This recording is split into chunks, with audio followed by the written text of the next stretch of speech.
বাচ্চাদের মনে ধরার মতো একটি হেলদি নাস্তা আলু আর ডিম দিয়ে এই মুখরোচক নাস্তাটি বাচ্চাদের টিফিনে, এমনকি অতিথি আপ্যায়নে, এমনকি চায়ের টেবিলে বিকেলের নাস্তায় খুব জমে খাওয়া যাবে। চলুন ভিউয়ার্স, রেসিপিটি দেখে নেওয়া যাক।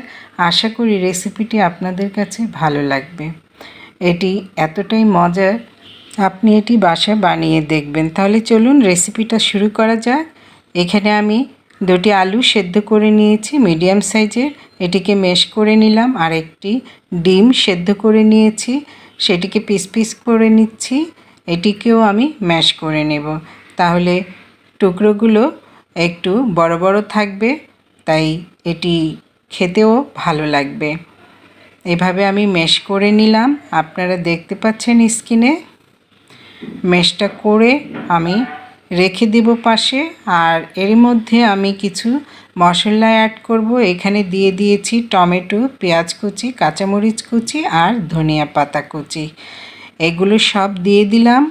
এরপর দিয়ে দিব হলুদের গুঁড়ো সামান্য পরিমাণে, মরিচের গুঁড়ো আধা টেবিল চামচ। ঝালটা আপনারা যে যেমন খেতে পছন্দ করেন কম বেশি দিয়ে নেবেন। আর দিয়ে দিলাম চিলি ফ্লেক্স, গরম মশলার গুঁড়ো আর জিরে গুঁড়ো।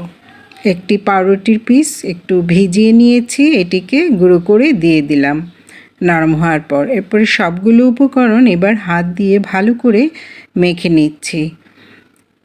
মাখানোটা ভালো হলে আপনার বার্নিশটা ভালো হবে। এরপর দিয়ে দিচ্ছি স্বাদ মতো লবণ, কর্নফ্লাওয়ার 3-4 টেবিল চামচ কর্নফ্লাওয়ার দিয়ে দিলাম।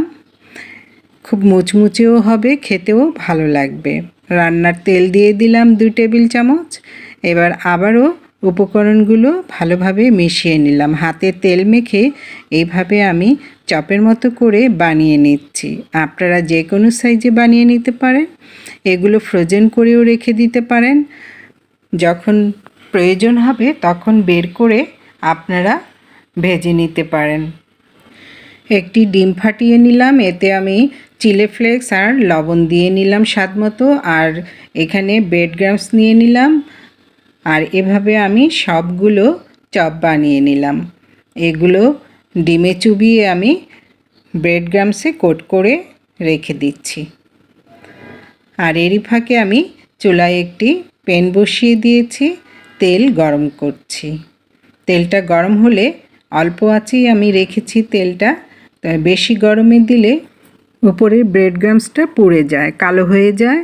সেই কারণে আস্তে আস্তে আমি যেগুলো ভেজে নেব এখানে জায়গা হবে সেগুলো দিয়ে নিলাম।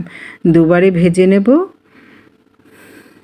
তেলটা গরম হয়েছে, এখন আস্তে আস্তে উপরেও আমি তেলটা দিয়ে দিচ্ছি, এতে করে উপরটা শক্ত হয়ে যাবে। যখন উল্টাতে যাবেন তখন আর সমস্যা হবে না। এইভাবে আমি 2 পিঠ ভেজে নিলাম ভালো করে, একটি প্লেটে সার্ভ করে নিচ্ছি। ভিউয়ার্স, ভিডিওটি ভালো লাগলে পেজটি ফলো দিয়ে লাইক কমেন্ট করে দিবেন। আর কে কোথা থেকে দেখছেন জানাবেন, শেয়ার করে দিবেন অন্য বন্ধুদেরকে দেখার জন্যে। আর যারা ইউটিউব চ্যানেল থেকে দেখছেন তারা চ্যানেলটি সাবস্ক্রাইব করে পাশে থাকা বেল আইকনটি প্রেস করে দিবেন। বাস, তৈরি হয়ে গেল আমার এই মুখরোচক নাস্তাটি। আশা করি আপনারাও বাসায় তৈরি করবেন। আসসালামু আলাইকুম, আল্লাহ হাফেজ।